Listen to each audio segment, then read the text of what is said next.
Hello everyone, this is Rupesh Mishra and I welcome you all to your channel that is math. देखिए, ring theory की first जो हमारी unit है, जिसमें ring theory, field, ring और integral domain, इन सब के बारे में उन्होंने पढ़ा है। उनसे रिलेटेड कई सारी थ्योरम्स थी जो वो सब क्लियर किया। साथ ही साथ कई सारे एग्जांपल्स भी किए, जिससे कि पूरा का पूरा एक बेस और एक रियल जो एस्पेक्ट है कि हम लोग रिंग क्यों पढ़ रहे हैं, वो पता चला हमें। ठीक है, ये वीडियो आपके पास आई थिंक 11 या 12 वीडियो जा रही होगी, 11 होगी आई थिंक। तो उसमें हम लोग इसका लास्ट पॉइंट पढ़ने वाले हैं, जिसमें कैरेक्टरिस्टिक ऑफ रिंग, फील्ड और इंटीग्रल डोमेन के बारे में समझेंगे, और उससे रिलेटेड छोटी छोटी जो एक कुछ थ्योरम्स हैं उनको भी थोड़ा सा समझेंगे। तो देखिए, कैरेक्टरिस्टिक ऑफ रिंग होता क्या है। सबसे पहली बात देखिए, एक एक करके सबकी कैरेक्टरिस्टिक समझ लेते हैं। ठीक है, लेट्स से कि if A is equal to zero, कोई A is equal to zero element है हमारे पास, बिलोंग कर रहा है हमारी रिंग में। ठीक है, बिलोंग कर रहा है रिंग में, जहाँ पर आर क्या है, रिंग है हमारी। ठीक है, where are is a ring with, okay, ring with operation plus and into. देखिए, यहाँ पे प्लस और इनटू ऑर्डिनरी भी हो सकते हैं और कुछ स्पेशल भी हो सकते हैं। अब हमने क्या किया, ऑल्सो लेट एक एलिमेंट ले लेते हैं, n बिलोंग्स टू r। कोई भी एक एलिमेंट उठा लेते हैं जो कि कुछ भी हो सकता है, कोई भी पॉजिटिव नंबर है हमारा। मान लेते हैं positive integer, n belongs to r is a positive integer. ठीक है, पॉजिटिव लेना, ध्यान रखिएगा। छोटी छोटी चीज़ें दिमाग में रखनी है। जैसे यहाँ पे पॉजिटिव इंटीजर है तो इसे दिमाग में रखेंगे, है ना, कि हमारा n क्या है, रिंग में से होना चाहिए, और a हम क्या ले रहे हैं, 0 ले रहे हैं, और रिंग से ही ले रहे हैं। पॉजिटिव इंटीजर हो सच दैट अगर कुछ ऐसा हो कि n टाइम्स a कर दें, मतलब n को a बार ले लें, या फिर a को n बार ले लें, ये कहना ज़्यादा सही रहेगा, plus a n times, okay, up to n terms तक ले लें, तो a तो ज़ीरो ही है, तो इसकी वैल्यू एट लास्ट क्या आएगी, ज़ीरो ही आ जाएगी, है ना। देन जब ऐसा कुछ होगा, देन जो हमारा n आएगा, n is called as characteristic of ring. ठीक है, वही जो हमने लिखना है कि भाई n is called as characteristic, short में लिख रहा हूँ CH, कैरेक्टरिस्टिक ऑफ रिंग। ठीक है, याद रखिएगा। मतलब हमें क्या करना है, कोई उसका ज़ीरो एलिमेंट, ठीक है, ज़ीरो एलिमेंट मतलब एडिशन के लिए जो हमारी आइडेंटिटी होती है, एक तरीके से आप उसे कह सकते हो, तो उसे हमें लेना होता है, एडिटिव आइडेंटिटी कह सकते हो आप। ठीक है, वो लेना होता है, और उसके साथ कोई अगर पॉजिटिव इंटीजर है, हमने उसे मल्टीप्लाई किया है, अगर वो ज़ीरो देता है तो वो हमारा कैरेक्टरिस्टिक ऑफ रिंग होगा, जो हमारा पॉजिटिव इंटीजर होगा। ठीक है, और अगर ऐसा कोई भी नहीं पाया जाता है तो क्या होगा, उसका एक स्पेशल नाम है, also if no such,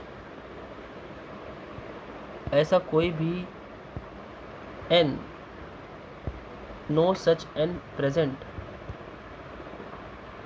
then it will be called as, तब उसे क्या कहेंगे, it will be called as,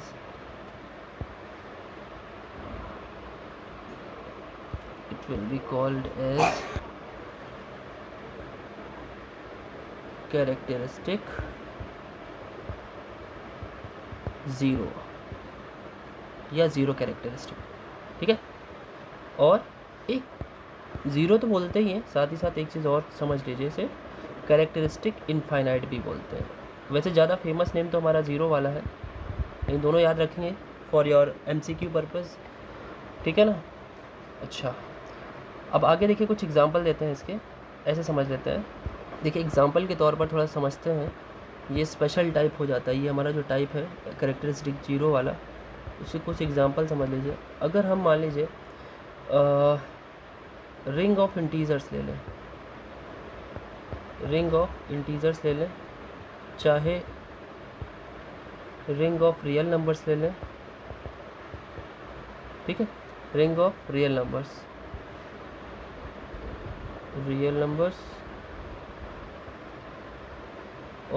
और कुछ एक आध ले लें लाइक रैशनल्स।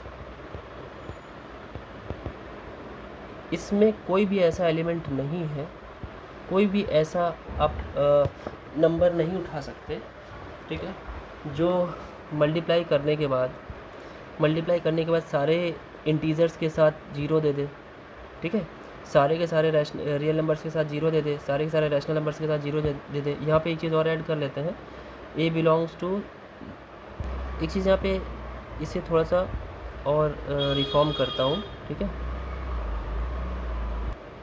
ये रिफॉर्म करना है मुझे। यहाँ पे ए केवल ज़ीरो ही नहीं, कोई भी एलिमेंट हो सकता है, और ज़ीरो मतलब इसमें जो डेफिनेशन है थोड़ी सी और सही कर दे रहा हूँ। देखिए, if zero belongs to R and a belongs to R, ठीक है, यहाँ पे ए को ज़रूरी नहीं है ज़ीरो लें, ठीक है, ज़ीरो प्रेजेंट होना चाहिए क्योंकि तभी तो ऑपरेशन करने के बाद यहाँ पे ज़ीरो मिलेगा हमें, ठीक है। ए कोई भी एलिमेंट हो सकता है, ए खुद भी ज़ीरो हो सकता है, ठीक है, जैसा कि हमने पहले लिखा था। तो ये और एडिशनल ऐड कर दिया कि ए ज़ीरो तो हो ही सकता है, साथ ही साथ और भी सारे एलिमेंट्स हो सकते हैं। तो हमें एन ऐसा खोज के लाना है जिसकी वजह से उसके सारे एलिमेंट, यानी ए जो है वो तो पूरा का पूरा आर में बिलोंग करता है, अगर वो पूरा का पूरा आर में बिलोंग करता है, एन कुछ ऐसा आ जाए अगर, ठीक है, तो एन ऐसा ढूंढ के लाना है जिसकी वजह से ये ज़ीरो मिल जाए। फॉर ऑल ए, यहाँ पे लिखना चाहिए for all a, then n is called as characteristic of ring, ठीक है। अच्छा, यहाँ पर जो हमने एग्जांपल लिया वो क्या है, रिंग में ऐसा जो हमारा इंटीजर्स के रिंग है, रिंग तो कैसे निकालते हैं वो तो प्रूफ करना हम लोग सीख चुके हैं। इंटीजर्स में सारे इंटीजर को अगर हम एक साथ रखें और उनके लिए हमको एक ऐसा पॉजिटिव इंटीजर ढूंढ के लाए जिनका मल्टीप्लिकेशन करने के बाद वो ज़ीरो दे दे, तो ऐसा कभी नहीं हो सकता। अगर आप एन और ए सारे के सारे ढूंढ के लाएँ और उनका मल्टीप्लिकेशन करें तो कभी भी ज़ीरो नहीं मिलेगा। तो ये क्या हो जाएगा, कैरेक्टरिस्टिक ज़ीरो हो जाएगा या कैरेक्टरिस्टिक इन्फिनिटी हो जाएगा। फॉर ऑल, जहाँ पे फॉर ऑल ए कुछ भी हो सकता है, ए आपका इंटीजर हो सकता है, जेड हो सकता है, और रियल नंबर हो सकता है, और रैशनल यानी क्यू हो सकता है, ठीक है। तो इन तीनों केसेस में ये चीज़ पॉसिबल नहीं है, यानी ये कैरेक्टरिस्टिक ज़ीरो देते हैं। याद रखिएगा, ये एमसीक्यू के लिए इसलिए स्टार बनाया मैंने। देखिए एग्जांपल देखते हैं, उसी पे based find the characteristic of ring i4 + 4 × 4 of integers. I मतलब इंटीजर्स दे रखा है, वैसे जेड से भी रिप्रेजेंट करते हैं। कह रहे कि इसमें हमें कैरेक्टरिस्टिक पता करनी है कि कैरेक्टरिस्टिक कौन है। अब कैरेक्टरिस्टिक तो एन को बोलते हैं, अब एन वो छोटा से छोटा इंटीजर होना चाहिए जो हमें ढूंढ के निकालना है, जिसको हम अगर सारे एलिमेंट्स के साथ मल्टीप्लाई करें और वो ज़ीरो दे। तो देखते हैं क्या है। देखिए हमें पता है कि जो i4 होता है वो होता क्या है, और इंटीजर मॉडुलो 4 बोल रहा है। तो मॉडुलो 4 जो है i4, आपको पता है कैसे निकाला जाता है। 4 लिखा है तो एक कम कर दीजिए और 0 तक चले जाइए। जब मॉडुलो की बात आती है, बहुत स्टार्टिंग में मैंने बताया हुआ, वीडियोस में पढ़ा हुआ है, आप देख सकते हैं जा करके, ठीक है। अब देखिए अगर बात करें एक एक करके सारे एलिमेंट्स की, ठीक है, तो देखें ये कब वापस से, अच्छा वैसे तो यहाँ पे ज़ीरो तो ये बिलोंग कर रहा है, ज़ीरो, ठीक है। अगर हम ज़ीरो को देखें तो ज़ीरो तो चाहे जितनी बार में आप चाहे ऐड करें वो तो ज़ीरो आ ही जाएगा, है ना। ज़ीरो को एक बार ऐड करें, चाहे 2 बार ऐड करें, 3 बार ऐड करें, ज़ीरो का तो काम हो जाएगा। तो ज़ीरो भी मैंने चेक कर रहा हूँ, मैं 1 से स्टार्ट कर रहा हूँ। अगर 1 को हम 1 ले लें, 1 + 1 एक बार हमने ऐड किया तो कितना आया, 2 ही आएगा, क्योंकि 4 से डिवाइड करने के बाद कोई दिक्कत है नहीं। फिर से हम एक बारी 1 और ऐड करें, है ना, 2 + 1 और किया हमने 4 बार में, मतलब 4 से मॉड्यूलो ले लिया उसका, तो ये तो 3 ही आएगा, क्योंकि 4 से डिवाइड करने के बाद 3 का 3 ही रह जाएगा। एक बार और ऐड कर दें, 3 + 1 4 टाइम्स, अभी आ जाएगा 4, 3 + 1 4, 4 को 4 से डिवाइड करेंगे आएगा 1 बार में जाएगा और हमारा रिमाइंडर 0 आ जाएगा। तो यानी हमें 1 कितनी बार लेना पड़ा यहाँ पे 4 बार, एक ये लिया मैंने, दूसरा, तीसरा और चौथा, 4 बार लिया। तो इसकी कैरेक्टरिस्टिक क्या हो गई 4 आ गई, है ना। केवल इसी की नहीं, अभी सब में 4 आनी चाहिए, सबकी 4 आएगी तभी 4 बोलेंगे। अच्छा ठीक है, अब 2 को देख लें, ऐसे डायरेक्ट लिख रहा हूँ, 2 प्लस ये अपना 4 बार लिया, 2, 2 + 2 कितना हो गया 4 हो गया। 4 का तो 4 से डिवाइड करेंगे तो 0 तो हो ही जाएगा। तो चलिए एक बार और ले लेते हैं, क्या हम इसको 4 बार अगर ले जाएं तो 0 नहीं देगा? हाँ, अभी भी ये तो 0 देगा, क्योंकि 8 हो गया और 8 कितना दे देता है भाई, 8 को 4 से डिवाइड करोगे रिमाइंडर 0 आएगा। फिर 3 ले लो, 3 को 2 बार आप लोगे तो काम ही नहीं चलेगा, 3 2 6 हो जाएगा और 4 से डिवाइड करोगे तो आएगा 2। फिर एक बार लेना पड़ेगा आपको, 3 3 9 हो गया, 9 को 4 से डिवाइड करोगे बचेगा 1, फिर 3 ऐड करोगे फिर हो जाएगा 12। अब 4 से डिवाइड करने के बाद ये आपको 0 दे देगा, ठीक है। तो 1 का हो गया, 2 का हो गया, 3 का हो गया, 4, मतलब 4 बार तो मैक्सिमम लेना ही पड़ रहा है। और जितनी बार हमें लेना पड़ता है वो लीस्ट हमें गिनना पड़ता है। अच्छा, अब ये तो हो ही गया, 0 में नहीं होता क्या? 0 में भी होता, 0 को भी आप 4 बार लेके लिख ही लीजिए, क्योंकि हमें उतनी बार करना होता है कम से कम जो सब में सेटिस्फाई कर रहे, ठीक है। यहाँ पर तो 0 आ ही जाएगा। अब सब में सेटिस्फाई करने का मतलब ये है कि देखिए 1 वाले में लेते हैं तो 1 वाले में तो कम से कम हमें 4 बार लेना ही पड़ा, है ना, 4 टाइम्स। इसमें तो ये 2 ही बार में काम चल जाता है, अगर हम इतना ही ले लेते तो भी 0 मिल जाता है। लेकिन क्या करें, हमें कम से कम सब में आना चाहिए ना, ठीक है। और 3 वाले में देखेंगे तो 4 बार लेना पड़ेगा, और 0 वाले में तो कोई दिक्कत ही नहीं। सो यहाँ से एक बात ये पता चली कि 4 बार तो लेना ही पड़ेगा। कुल मिला के हमें क्या करना पड़ा कि जो हमें यहाँ डिवाइड करना है या मल्टीप्लाई करना है, जैसे na = 0 लिखा था हमने, n कितनी, ए तो सारे एलिमेंट हो गए, फॉर ऑल ए, है ना। तो यहाँ 4 हो गया और ये ए हो गया, क्योंकि 4 बार में कोई भी ए एलिमेंट क्या कर रहा है 0 दे रहा है, = 0 for all a belongs to I4। बात समझ में आई कि ये जो कैरेक्टरिस्टिक 0 होता है या इनफाइनाइट या फिर कैरेक्टरिस्टिक ऑफ रिंग होता है वो कैसे निकाला जाता है, इस तरीके से। यहाँ पर जो n होता है वो क्या होता है, एकदम लीस्ट, सबसे छोटे से छोटा पॉजिटिव इंटीजर लेते हैं जिसमें जो सब पे सेटिस्फाई कर जाए।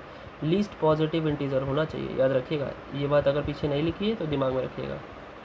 लीस्ट लेना है सबसे छोटे से छोटा जो सब में सेटिस्फाई कर दे, जैसे कम से कम 4 बार लेंगे तो सब में सबको वो 0 बना देगा। मेरी बात हो सकता है आपको समझ में आई हो, ठीक है। चलिए आगे बढ़ते हैं। अब जो हमारा एक और एग्जांपल देख लेते हैं, अच्छा एग्जांपल है, देख लेते हैं सभी।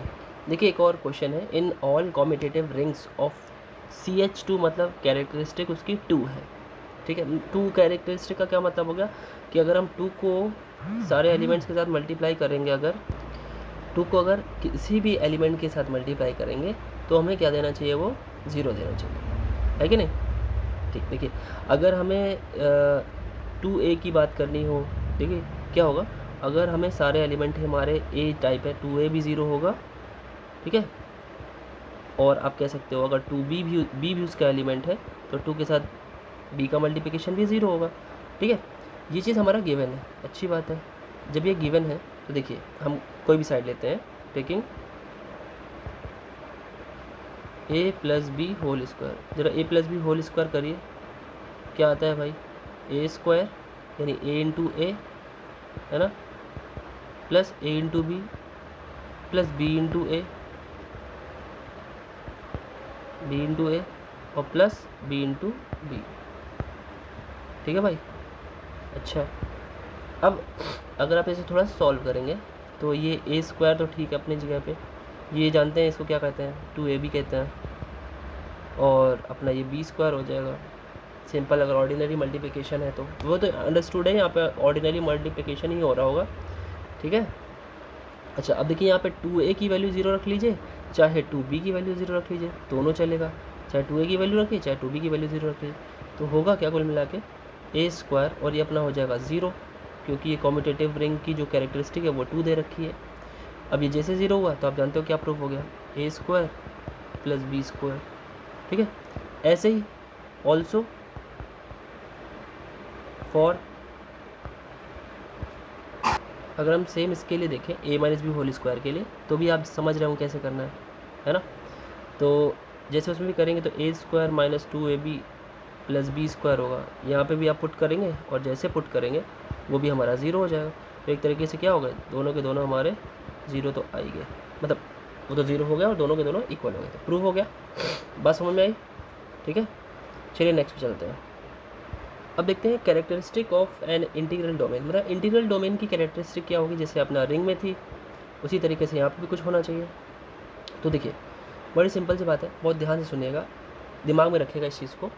ठीक है, अगर हम कहें कि ई कोई आइडेंटिटी एलिमेंट है, ठीक है, और ये आइडेंटिटी एलिमेंट जो है वो हमारे किस में बिलोंग कर रहा है, belongs to integral domain D plus into, ठीक है। और ये जो आइडेंटिटी एलिमेंट है, अगर ये आइडेंटिटी एलिमेंट हमारा, ये जो इसे आप आइडेंटिटी एलिमेंट बोलो चाहे यूनिटी एलिमेंट बोलो, यूनिटी वैसे वन है यहाँ पे, यूनिटी एलिमेंट अगर यूनिटी एलिमेंट जनरेट्स डी, मतलब उस ग्रुप को, अगर उस इंटीग्रल डोमेन वाले ग्रुप को अगर ये जनरेट करता है, मतलब पूरा का पूरा बना देता है ना, अगर ये पूरा का पूरा बना पाया तो क्या होगा, ये उसका एक जनरेटर हो जाएगा। ठीक है, ई क्या हो जाएगा, एक जनरेटर हो जाएगा, और इसी ई को हम कैरेक्टरिस्टिक ऑफ इंटीग्रल डोमेन बोलेंगे। Then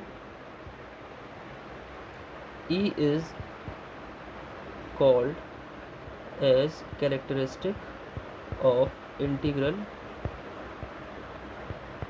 domain. ठीक है, और इसके साथ साथ इसकी कुछ प्रॉपर्टीज़ आ जाती हैं सामने। कैसी प्रॉपर्टी, बड़ी सिंपल सी प्रॉपर्टी है, वो तो आपको पहले से ही पता होगी, कि अगर हम दो एलिमेंट्स को इसमें जोड़ें, लाइक अगर मान लेते हैं u प्लस वी, और इसी कैरेक्टरिस्टिक में हम मल्टीप्लाई करते हैं दोनों को ऐड करने के बाद, ठीक, तो ये you E plus V E में कन्वर्ट हो जाएगा। ठीक है, सिंपल सी बात है, ये तो एक तरीके से डिस्ट्रीब्यूटिव प्रॉपर्टी लग गई। ठीक है, अगर हम किसी एलिमेंट ज़ीरो को इसमें मल्टीप्लाई करें आइडेंटिटी में, तो आपको पता ही है मल्टीप्लिकेशन में आइडेंटिटी तो ज़ीरो ही होगी ना, चाहे लेफ़्ट से करें चाहे राइट से करें। थर्ड पॉइंट क्या होगा इसका, फिर तो थर्ड पॉइंट इसका क्या होना चाहिए, सेम उसी तरीके से भाई ई है ना, और दो अलग अलग एलिमेंट, अगर जैसे मान लीजिए कोई लिखा यू वी के साथ ई लिखा हुआ है, तो हम क्या कर सकते हैं, प्लेस ब्रैकेट अलग अलग कर लें, कोई दिक्कत नहीं है। हमने वी इधर किया और यू ई के साथ कर दिया, ठीक है, या फिर यू वी को एक साथ कर दिया और ई को बाहर कर दिया। ठीक है, एक और देख लीजिए, है तो यू वी ई ही ई की ही प्रॉपर्टी है, लेकिन थोड़ा है तो चारों के चारों लिख देता हूँ, समझ में भी दिमाग में भी रहेगी आपके, कि भाई अगर हमें नेगेटिव किसी कोई भी नेगेटिव एलिमेंट की हमें मल्टीप्लाई करनी है ई में, तो कोई दिक्कत नहीं है, नेगेटिव आपका ट्रांसफ़र हो सकता है, नेगेटिव ट्रांसफ़र करके आप ई में कर सकते हैं। ठीक है, चलेगा। ये चार प्रॉपर्टीज़ हैं आपकी इंटीग्रल डोमेन की, याद रखिएगा। इंटीग्रल डोमेन की जो कैरेक्टरिस्टिक होती है वो क्या होती है, वो वही एलिमेंट होता है, यूनिटी एलिमेंट होता है, और यूनिटी एलिमेंट ऐसा कि जो जनरेट कर दे डी को, पूरे डी को बना दे। ठीक है, अगर वो डी को पूरा जनरेट कर देता है, ठीक है, और जनरेट करने का एक और मतलब समझ लीजिए, हम लोगों ने इससे पहले क्या कहते हैं ग्रुप थ्योरी की जब स्टार्टिंग का ग्रुप चैप्टर पढ़ा था, तो उसका मतलब भी और भी पढ़ा था, है ना, समझते हैं क्या एक और मतलब है, अगर ये जनरेट करेगा तो इसका मतलब जनरेट करने पे जनरेटर मिलेगा, और जनरेटर जब मिलता है तो ऐसा ग्रुप क्या हो जाता है, साइक्लिक ग्रुप होता है, अगर वो जनरेट हो गया तो। ठीक है, चलिए आगे बढ़ते हैं। देखिए एक थ्योरम देखते हैं, if D plus into is a finite integral domain then D plus into is abelian. ये फाइनाइट इंटीग्रल डोमेन है अगर, तो वो एक अबिलियन ग्रुप हो जाएगा। ठीक है, देखिए बड़ी सिंपल सी बात है, लेट कर लेते हैं कि जो ई है हमारा, let E be a unity element and is a generator. ठीक है, जनरेटर है साथ ही साथ, तो ये बताइए जनरेटर है, और हमें ये भी पता है डी प्लस जो होता है, डी प्लस एक अबिलियन ग्रुप होता है, इज अबिलियन। एक सेकेंड, डी प्लस फाइनाइट बोला हुआ है। अगर डी प्लस फाइनाइट है तो बड़ी ही सिंपल सी बात है, ई हमारा यूनिटी एलिमेंट है, तो हमें कितने ई की ज़रूरत पड़ेगी? That means E will be finitely required ना, मतलब हमें केवल फाइनाइट टाइम्स ई की ज़रूरत पड़ेगी सारे एलिमेंट्स को जनरेट करने के लिए, है ना। फाइनाइटली रिक्वायरमेंट पड़ेगी उसकी, मतलब इनफाइनाइट बार थोड़ी ज़रूरत पड़ेगी, क्योंकि फाइनाइट ग्रुप ही बनाना। फाइनाइटली रिक्वायर्ड टू जनरेट, पूरे ग्रुप को जनरेट करने के लिए हमें फाइनाइट ई की ज़रूरत पड़ेगी। तो ई के ऑर्डर कितना हो गया? फिर ई का ऑर्डर हो गया फाइनाइट, एक तरीके से ऑर्डर ऑफ ई कितना हो जाएगा? फाइनाइट हो जाएगा, ठीक है। और जब भी फाइनाइट होगा तो यहाँ से एक बात समझिए, जब भी फाइनाइट हो जाता है तो हमें दो एलिमेंट्स की पावर अगर फाइनाइट मिल जाए, यहाँ पे पावर मान लो फाइनाइट मिल जाए, जैसे 2 मिल गई, और वो करने के बाद ई मिल गया हमें, तो ए बी पावर जब 2 होता है तो इसे A B is equal to B, A लिखा जा सकता है। और ये कौन सी प्रॉपर्टी है? ये अबिलियन की प्रॉपर्टी है। तो जैसे फाइनाइट आया तो ऑटोमेटिक क्या हो जाएगा, हमारा जो डी प्लस इंटू है वो अबिलियन भी हो जाएगा। बात समझ में आ रही है? ठीक है, चलिए एक और थ्योरम देखते हैं।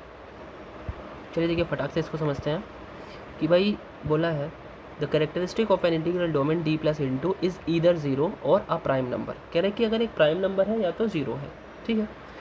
अब लेट कर लेते हैं, let the characteristic of D plus into is zero और पी मान लेते हैं, पी फॉर प्राइम नंबर, ठीक है। अभी के लिए पी मान लेते हैं, ठीक है। अब अगर इफ़ इट इज़ ज़ीरो, अगर इसका कैरेक्टरिस्टिक हम ज़ीरो मान लें,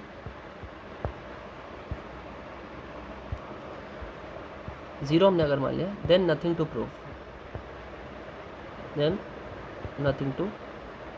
प्रूव, तब तो ऑटोमेटिक सारी बातें ही हो गई, है ना। तो ये एक ही एलिमेंट है, वो खुद को जनरेट कर ही लेगा, ठीक है।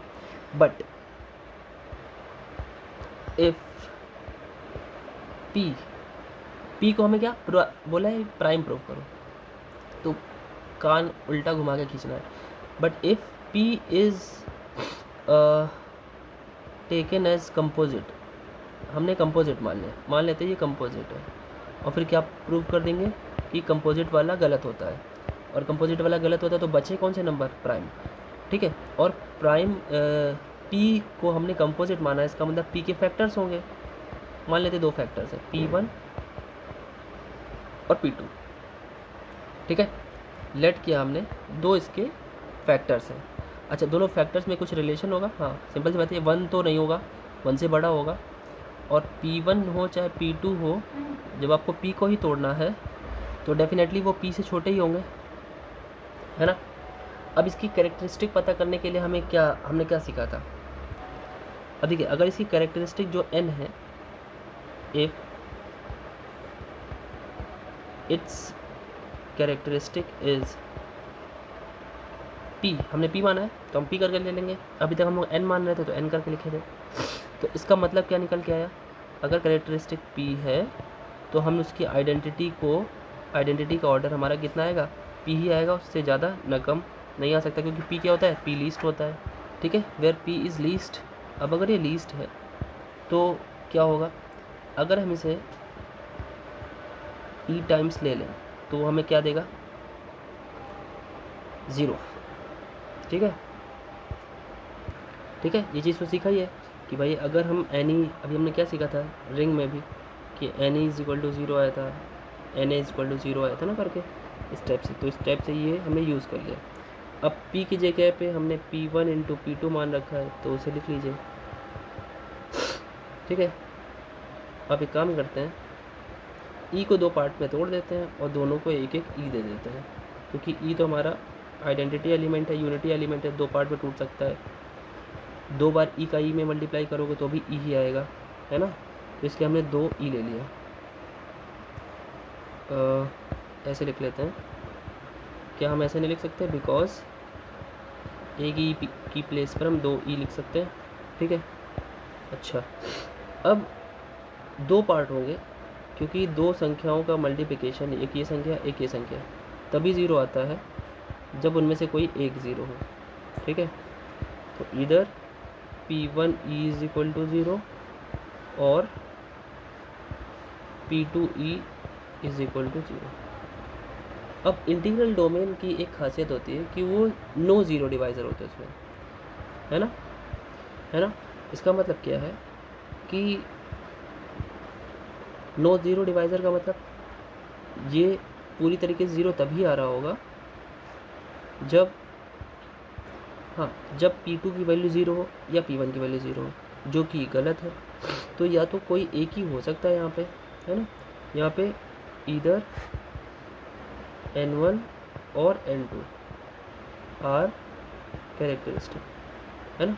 यहाँ तो N1 और N2 हो गया, यानी हमने पूरे के पूरे सॉरी P1 और P2 था ना, N1 N2 नहीं था, P1 P2, P1 और P2, तो इन दोनों में से कोई एक होगा। जबकि हमने क्या कहा था? हमने कहा था कि P जो होगा वो हमारा कैरेक्टरिस्टिक होगा।